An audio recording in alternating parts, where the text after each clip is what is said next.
actually do the cameraman stuff? Or? Yeah, if you want to just show James, so that way he can do it. Yeah, because if I guess I can learn how to do it today. You guys have any beaver pelts? I'll give you this nice brass kettle. Is there any way that ever could be? Oh yeah, totally. There's a lot of props in here. I'd like to see a list of what's propped.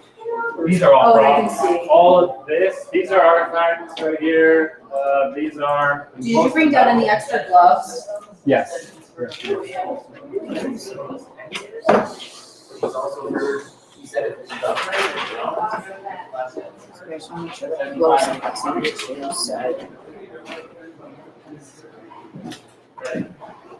Yeah, I think just a tripod with that camera, and then Yeah, is that right there? zoom in. Yeah.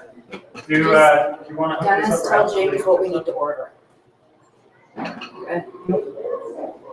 The only challenge is then for what I wanted to get, we're gonna have to do this with a laptop, one of the newer laptops instead of this thing. That's fine. I think that'll work just as well. Well, you can still use this as a monitor. Yeah, I mean, really, the only reason we're using this to begin with, so that way when we're talking, we can kind of see who we're talking to. Yeah.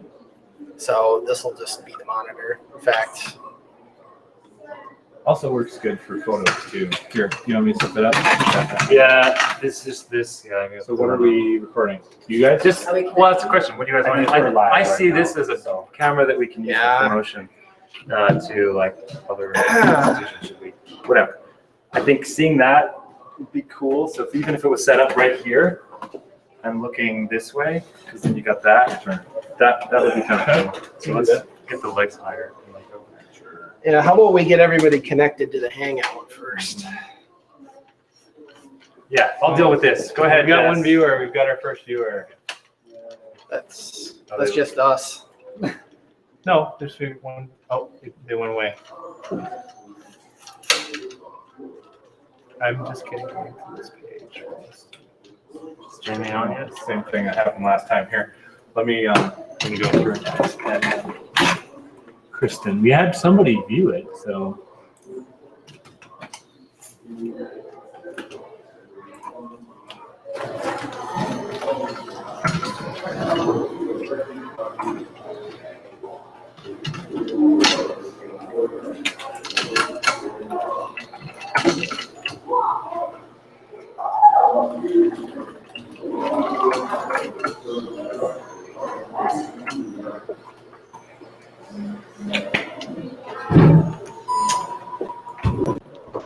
Well, there's one. All right. Can you see me upside down? Yeah. Yeah. My webcam, I'll fix it in a second. All right, so I'm in with this class. I'm gonna go next door, get the other class set up. So I'll just mute, I'll mute us They're here. waiting to get all the classes set up. They're just gonna be getting themselves ready. So read.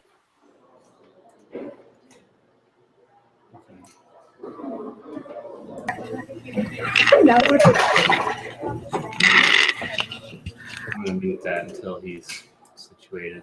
It's all right. It's okay. It's okay. It's always tech though. Always a tech Yeah. issue. All right. Where's the swivel? This is the. What's that for? There we go. now? I got it. This is just for ambient background. Just run it for this, so we can use it for whatever. But for the For archive, what in this universe will we ever use that for? think about it as a commercial. That's one thing. You can use it for promo. But even if it's 20 minutes of us talking about it, we have it recorded.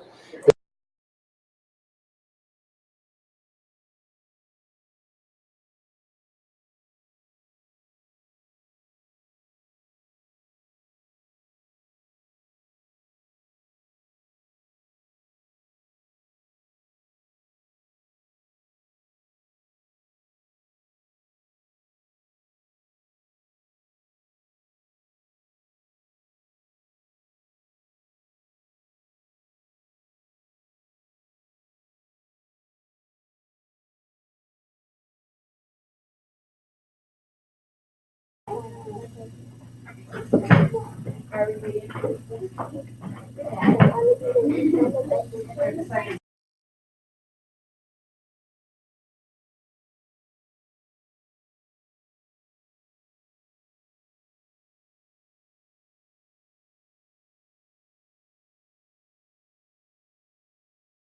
We-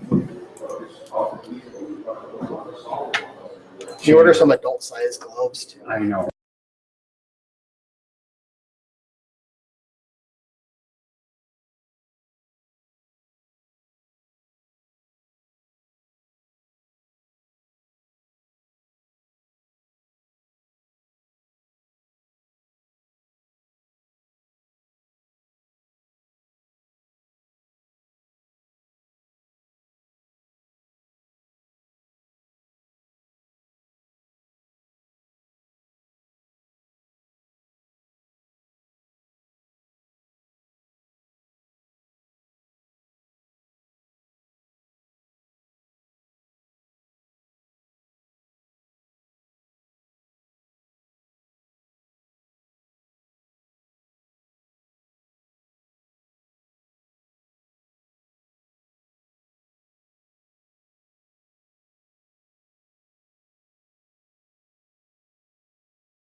Chinatown River Here we is go. right on railroad tracks. And downstairs, did you see all that construction that was happening? That's gonna be like. Yeah, we're approaching the 200th anniversary of the third entry, the American occupation. I haven't taken them to here still yet. So basically what I do is I click on one thing and unmute them. Mhm. Yep. Yeah. Yep, they definitely, they have. They're muted right now, and they can unmute them, so they can mute themselves. Oh, they can mute themselves. Mhm. I haven't done this since. Yeah, they loaned us some. So this kind of controls this down here, controls which camera. Objects, like this gentleman's code is for reproduction. One is. All right, just waiting to hear from them. Waiting for everybody else to join the hang up here before we get started. Foster. He's actually, this one doesn't know, one that, he'll be on display for a couple weeks. He was shot under this farm and. They're all blistered up from doing real work, and now I have a small glove on. Got a rough hands week. Yeah, I didn't go to the gym last night. I went to bed at 8:30. I was like, The one that we have, the original one, is missing buttons. Presumably where he's They did. probably trying to save his life. I should try to go tonight, get swole. We're gonna go to the press center tomorrow? Or press. Yeah, thinking about it. Signs up 8 times. They had it. Yeah. It was 1832. Cool. I'd like to see that. There we go. Yeah. Well, that's RSVP was strongly recommended. I'm not sure. That's just. They just- So James, there's two ways of controlling this. There's this control room, which controls everybody's microphone.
Hey guys, all right.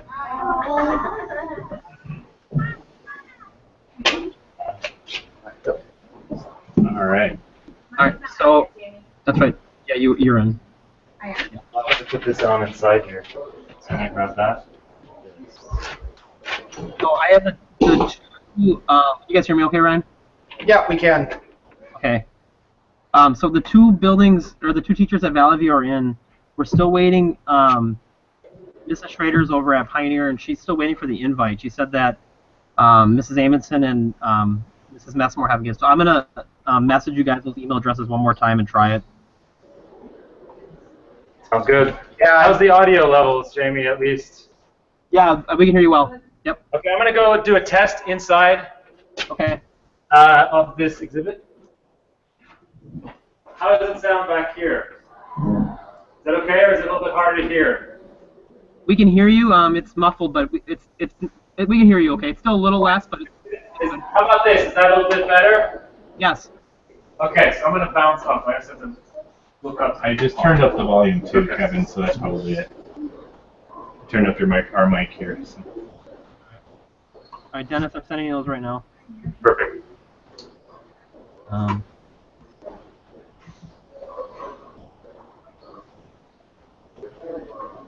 Yeah, I know when we were entering Michelle's email address, it wasn't kind of auto-populating with Google, like it recognized it, so. Yeah, something was up. Yeah, but Mary's was. No, Okay. we've used it before, so not sure what's going on with that. Let me try it one more time. Mary's Hamilton. Yeah. Yeah, that first. Let's try it.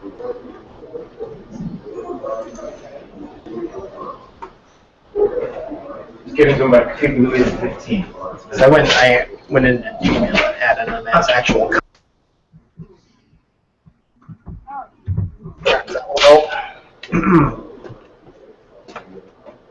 Oh, there we go. We got Mary Amundsen's class. Wonderful. All right. Yeah, we got Mary's, So so one last one here. Here, I'll just- that one's Michelle. We're waiting on here. So we're just waiting on Amy Messamore. I just added that, Dennis. I added that one, the last one. That's a new one. Okay. Yeah, I just sent to that address just now, so hopefully let's get two of them there.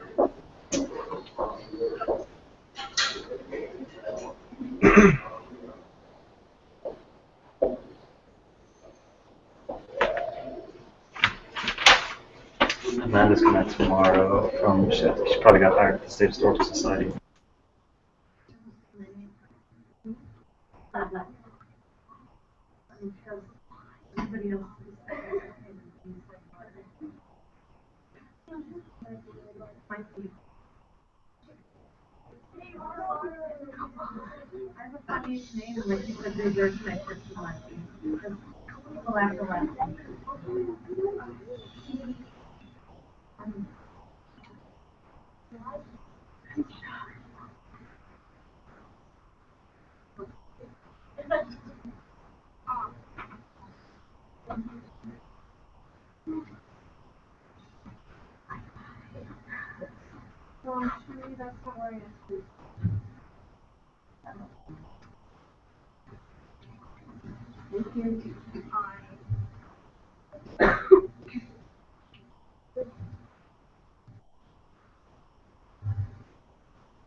Grab that, my glove.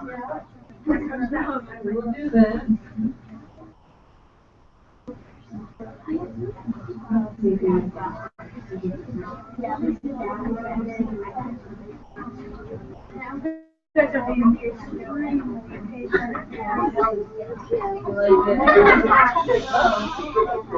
I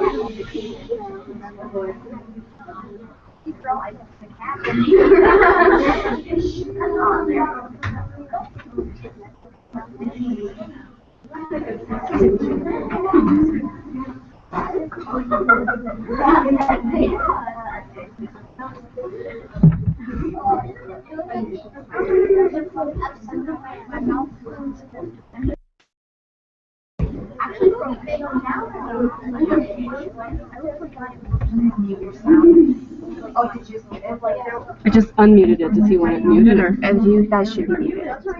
Okay, you're good. As long as you're muted, we can hear you. Yeah, we can hear you talking.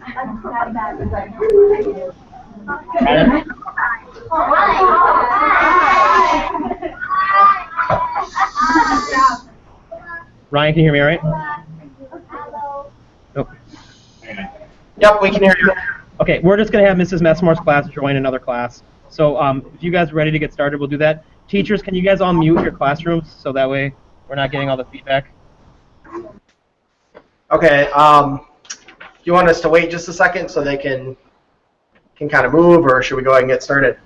I think you can go ahead and get started. That way, for time-wise, we can get going. Okay, sounds good. Sorry for the delay. Well, welcome back, everybody. How are we doing today? All right, well, I'm back here. My name is Ryan again, and this is Kevin again. You probably remember him from last time. And we're here to talk to you today about the fur trade in Wisconsin. And we want to tell you a little bit about one particular person we're going to talk about and show you one of the museum's coolest artifacts that we pulled out of the storage. And then we're actually going to crawl into this exhibit behind us. Now, if you've been to the museum before, you might recognize this. Anybody recognize this? Let me show hands here. We are at a fur trading post in the middle of the museum, in the core exhibition gallery. You can come and see this any day. But there's a bit of plexi, there's a window here. I'm going to jump inside and talk about some of the artifacts in there with you guys. That's exciting. Yeah, it's kind of dark in this corner. If you come visit, you might not get to be able to see some of these things as well as you will today, because we're going to be able to get in there, pull them out, and get them real close to the camera so you can see them. But before we do that, I wanted to start by asking a couple questions. And what we'll have to do is just again, have you come up to the camera and give us your answer. So the first question we have for you is about what you may have studied about the fur trade. So does anybody know who the two sides were in the fur trade? Who are the two groups that were trading with each other? This is the Jeopardy music is running in the background. Yeah, let's bring someone up here from, see a couple hands. On the right there. Mary's class. Miss Mary. How about the young lady in the pink shirts right there on the left? Yes. Yes, you? Yep. Come on up. What was the fur trade? What are the two sides in the fur trade? Go ahead. The French and British. Yep, so they were on one side, and they were from both countries in Europe. The French were actually here a little bit earlier than the British, but those were both countries. And then, of course, the other side they were trading with was... Yeah, who were they trading with? The British and the French, starting with the French. I see in the same classroom. Does anybody have other hands up? How about we try... how about Miss Mary's class? Okay. How about, what do you want to say? Mr. Ryan. All right, how about in the green shirt right here? Right in front. Yeah, right there. Who else? Who else were the British and the French trading with? The Native Americans. That's Very right. good. Right, Native people have been in Wisconsin for thousands of years. And the Europeans really started coming here about almost 400 years ago. And really, the first reason that they came here was to come to trade. Now, let's, how about from the middle class there, Miss Kristen's class, can you tell me a couple things that one of the sides wanted, either what the Europeans wanted from the Native people or what the Native people wanted from the Europeans? Try a different one. Try. How about Mr. Jamie in your class there? Did you catch that question? Mr. Everback? Yeah, we lost our feed for a moment there. Miss Kristen's class looks like needs to log back on. Miss Turnbull. Go ahead. So, do you want to just reiterate that quickly? Yep. So the question is, what were some of the things that people wanted during the fur trade, either what the Native people wanted or what the Europeans wanted? What were they after? Hi. Hello. Hi. Hey, what's your name? Matthew. Hi, Matthew. What do you think? What do you think they were trading with each other? Maybe the Native Americans. Well, they're fur trading, so they're trading fur. Of course. Yeah. Yep, so the Europeans were the ones trying to get the fur. Native people are really good hunters and trappers. They would go out, they would hunt different animals, primarily beaver, bring it back to a fur trade post like the one we're standing in front of, and trade it for stuff that the Europeans were bringing. They might have something that they think Europeans would bring that Native people would want. Good job, Matthew. All right, back to Ms. Turnbull's class.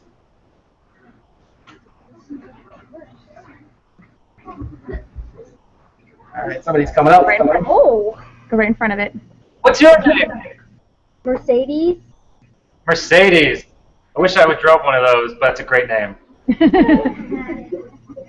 Yep, so what is something that the Native people would want from the Europeans? Weapons. That is one of the more popular answers, and that is true. But we're going to actually take a look at some of the different types of things that people would want. But before we do that, we want to tell you about a really important person in Wisconsin who was involved with fur trade named Charles de Langley. Kevin's going to tell you a little bit about him and show you one of our coolest artifacts that we have. But first, before I do this, can you all say his name? Charles de Langley. Can you all say that? De Langley.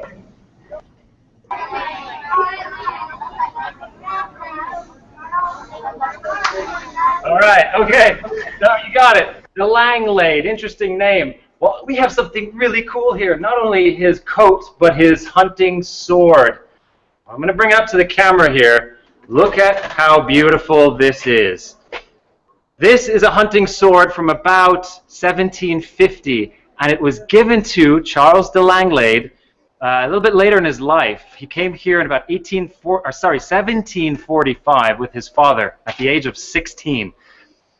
This was given to him because he was in the service of the French king at the time, and his name was King Louis the 15th. There was a whole bunch of King Louis, but the 15th, he was the giver. He gave a lot of stuff to different people. Well, this is a sword he gave to a person named Charles de Langley, who was the first permanent resident with his father from Europe.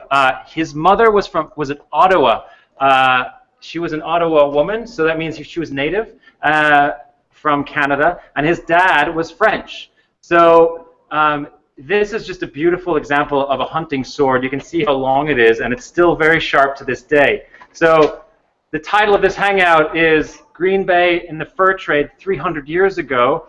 This is exactly from that time period, in mid-1700s to early 1700s. These are the kinds of things that he would have carried with him as a sign of status. And we'll talk a little bit about the objects then that came in this area from Europe as part of the fur trade. Yep, and really cool thing about Charles de Langley, he's sometimes called the father of Wisconsin. And what really that refers to, he's, I think, the first European resident of Wisconsin, and he lived right here in Green Bay. 1745. If you don't remember anything, that's when it started. 1745, at the age of 16. Right, and like someone said, the French were one of the first, or were the first group that was here trading. Charles de Langley, like we said, he was half French, half native. And the French were really the first group that set up here. You mentioned the British as well. They came a little bit later, and then after that, after America became an independent country and started moving westward, there were even a few American traders before the trade kind of slowed down and died down. Some of you might have heard of John Jacob Astor. Astor neighborhood in Green Bay, very wealthy area. John Jacob Astor was the wealthiest man in the United States in the 1800s. He had tons of money, but he had also influence, so he bought a lot of lands. That's another. He was one of the last great fur trade rulers, let's just say, who ran the fur trade era. Yep, and that's one of the big things to know about the fur trade is at first it was all about the trading. The traders would come here, they would trade during the summer, but then when winter was coming, they would leave because they knew that, number one, Green Bay wasn't a very fun place to be during the winter, and number two, they had to go back and get more supplies to bring to trade during the next summer. But later on, when the British came, and especially when the Americans were coming in, that's when they switched from really wanting to trade more to really wanting to settle here and to own the land. And that's when things started kind of making a turn for the worse. And another thing that happened as the fur trade went on is that at first Native people thought these new items that were coming in, that we're going to show you in just a second, were really cool. They thought they were neat. They thought might make their life a little bit easier or better or more fun. But later on, what happened is sometimes they became more dependent on them. And we'll talk a little bit about that. My favorite example of that is with guns, which is probably the most famous fur trade item. So we're going to get down to talking about some of those things. We should say muskets. They were muskets. It was flint. They used flint and steel and black powder, and that was the power. To harness that was what the Native Americans wanted. It's also what Europeans needed to take down animals and other things. Yep, so we're going to start off. Kevin's actually going to climb into this exhibit, like we said. And I'm going to assume the role of Pierre Grignon. Pierre Grignon was basically the grandson of Charles de Langlade, and the Grignons went on to become a very important family in Green Bay. So I'm going to assume the voyageur costume and put on my voyageur hat. Très bien. Can you hear me okay? All right, so Kevin's going to hand some of the things out, and again, he's actually in the exhibit, which we don't usually get to do, so this is kind of a fun thing for us. And the first thing we want to talk about is different types of clothing, right? Clothing is one of those basic needs that everybody needs along with shelter. And Native people, of course, weren't running around naked before the fur trade. They had lots of ways to make clothes. The most common one is that they would use animal skins. But once the fur trade started, though, they got to use some different types of materials that they had never seen before, and it was something that they thought was fun, and it was something that, in some cases, was easier to work with. Something like what we have right here. Fabrics like wool was really one of the more popular ones. This seems like it's some sort of cotton fabric. If you go to a fabric store today, you probably see something just like this. And here's an example of wool. And wool is one of my favorite things to talk about with the fur trade, because today we take it for granted that you can get a wool blanket or a wool coat. It's very warm. It's easy to cut.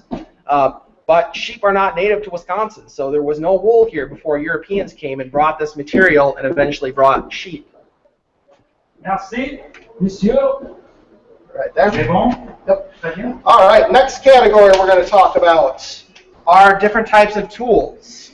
Now, Native people have been living here for thousands of years. Do you think they ever wanted to cut down a tree? Did they ever go hunting and need to cut up the animal that they got? When they were making clothes, did they need to cut those different types of materials? Certainly they did. But what types of material do you think they were using?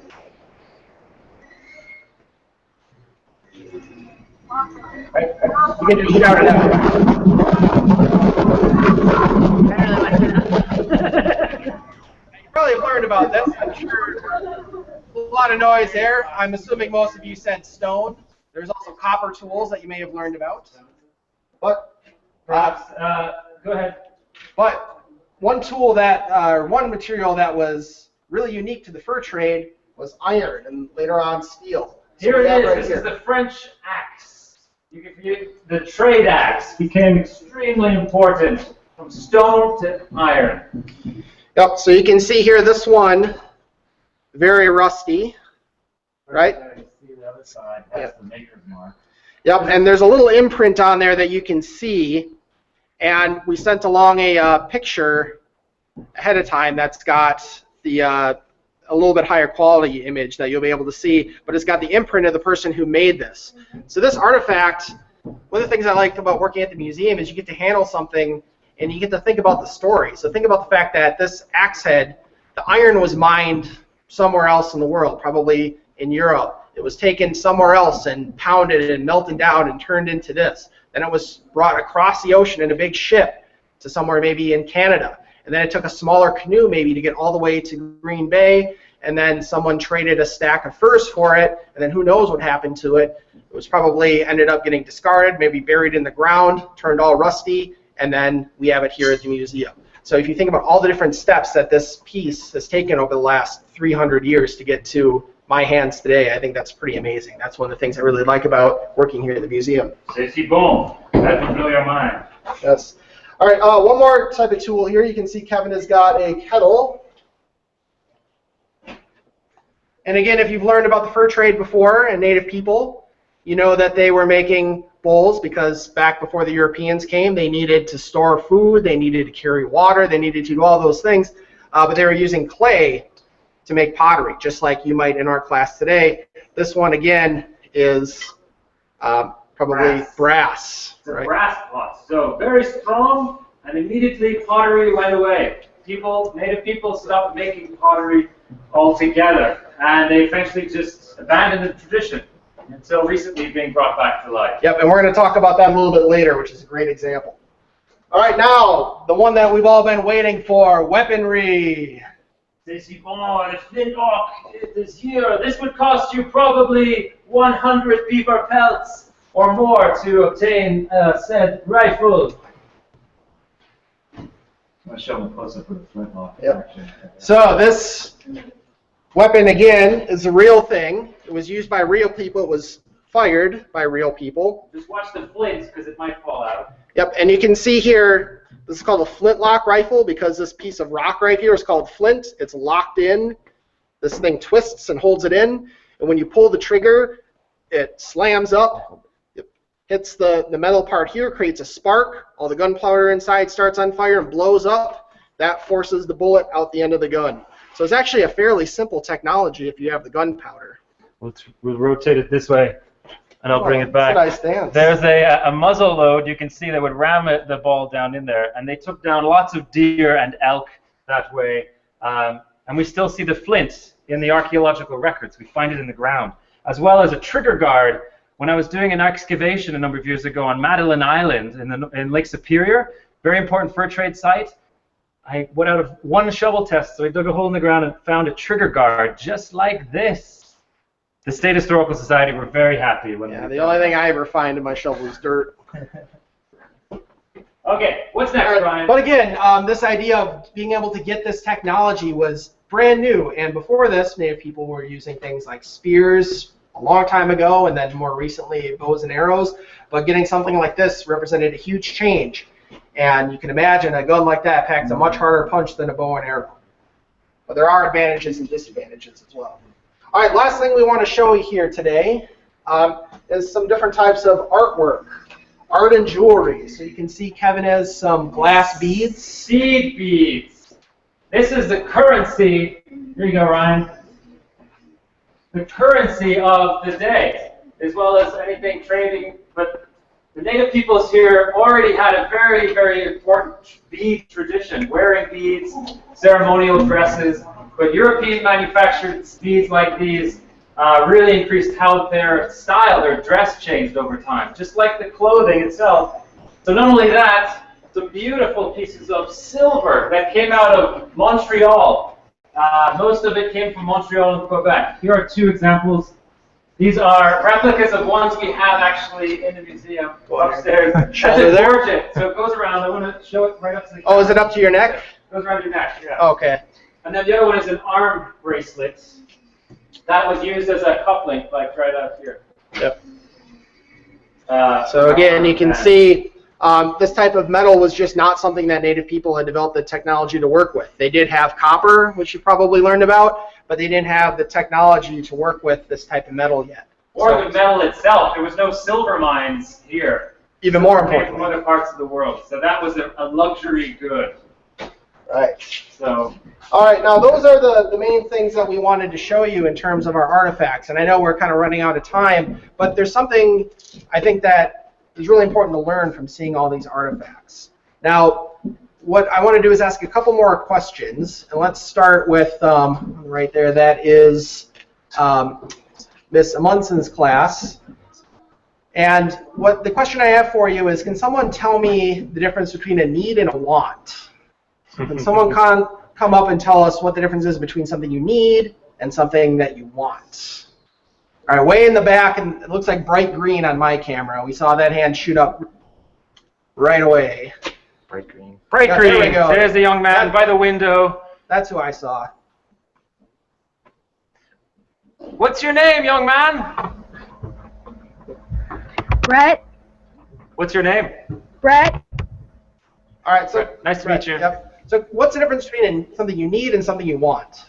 Something you need is like a clothing or water or food and something you want you don't really need like to survive. All right, so there's some good examples. Something you need to survive, right? Let's go to who's our middle class here. Let's have someone from Ms. Turnbull's class kind of come up and give their definition. What do you think the difference is between a need and a want? Okay, read. A green striped shirt. That hand went up real quick. You're calling somebody? Who do you call? Yeah, in the back row there by the window. That would have been Ian. Okay, let's Reese come up. Fine. All right, so you need is something you want.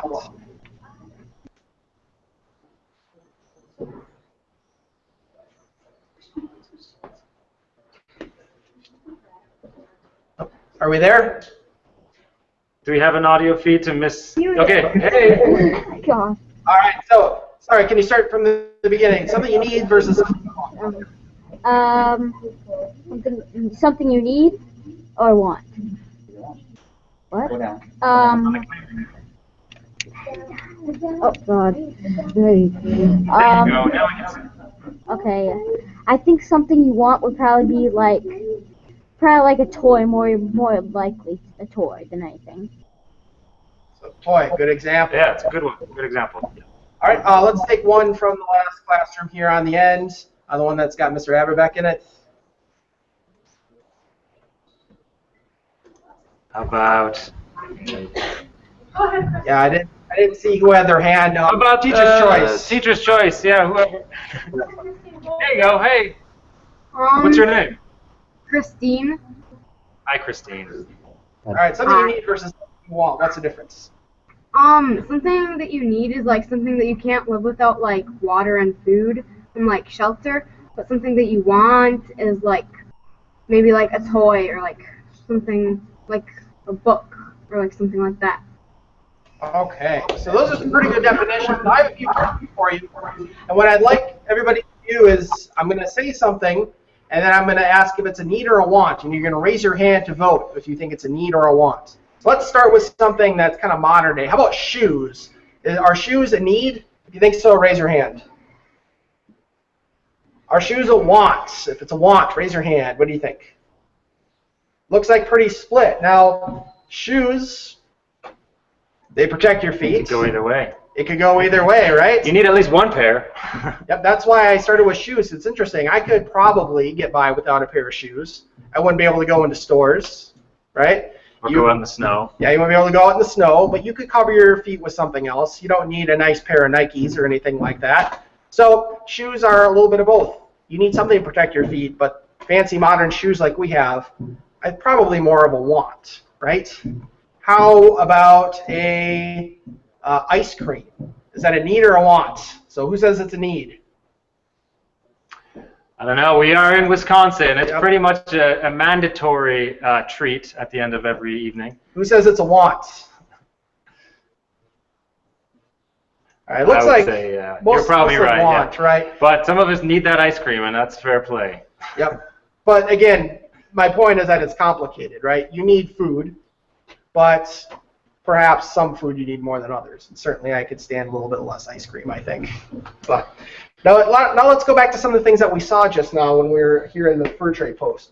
So how about something like this wool fabric? For the Native Americans, was that a need or a want? They could use it to make clothing, or even just use for blankets. Who says it's a need?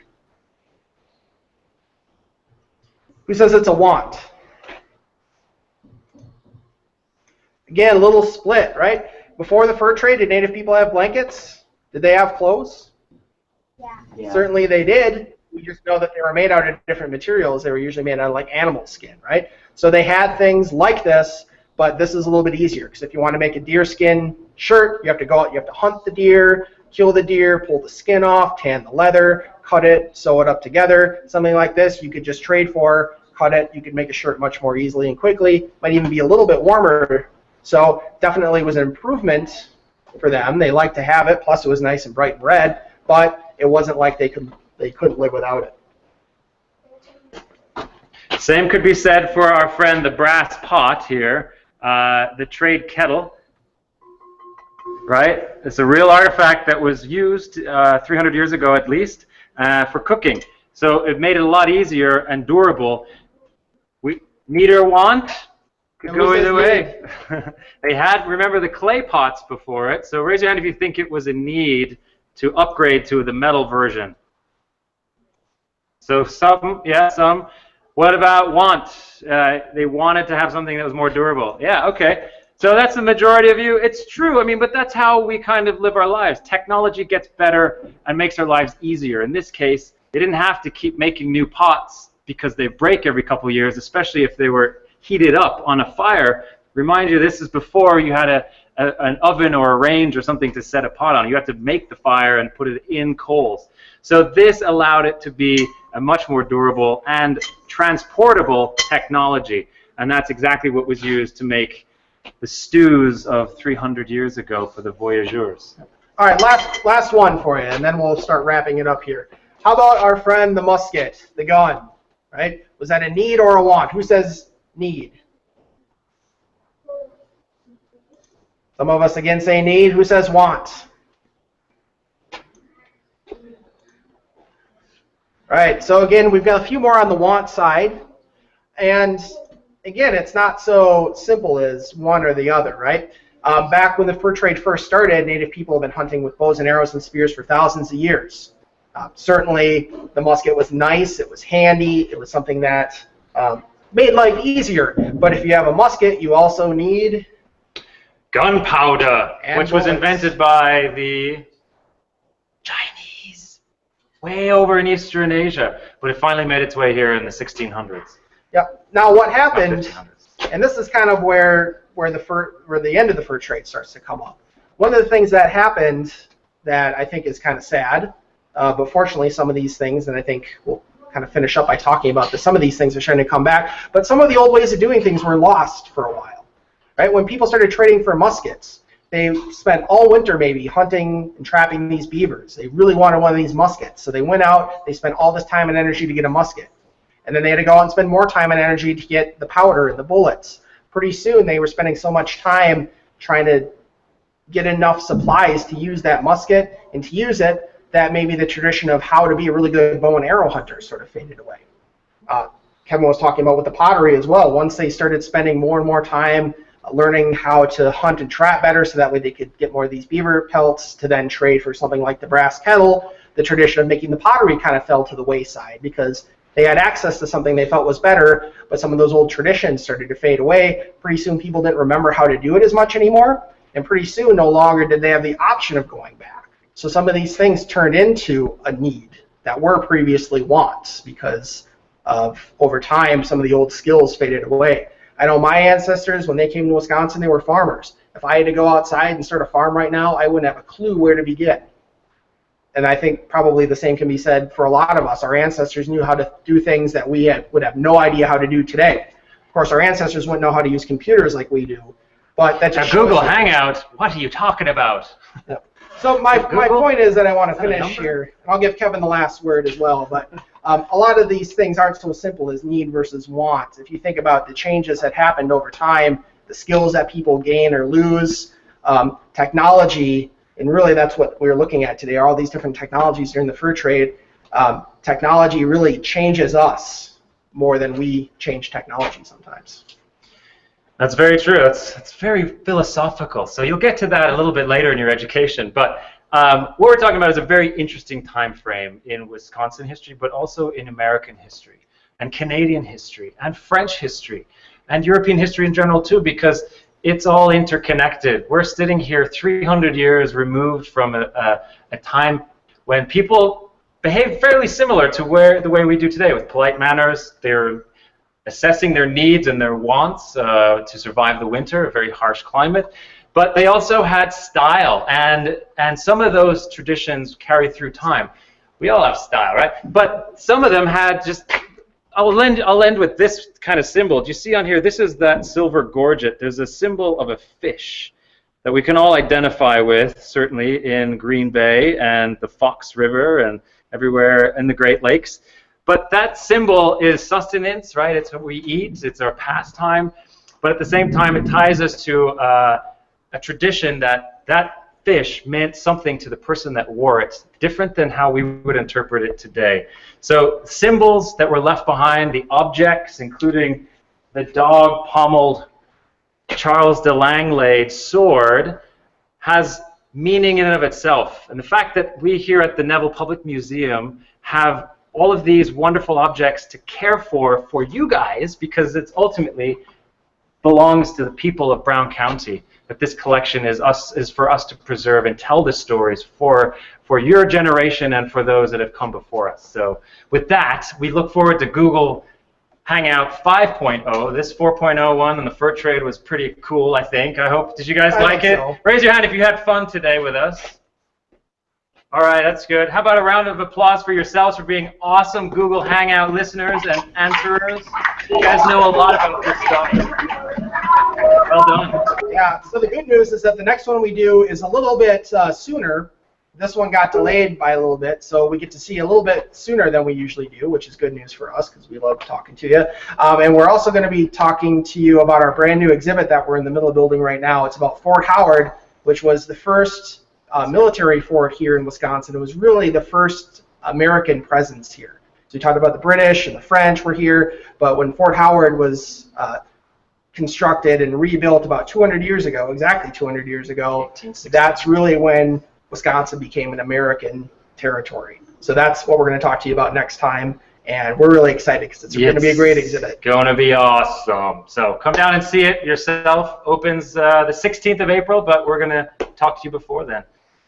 What's the date again? I'll have to double check, but we're right on in there. So a few more weeks and we'll see you again. All right, everybody. Have fun in Ashwaubenon. Maybe we'll see you at the Neville sometime. Be well.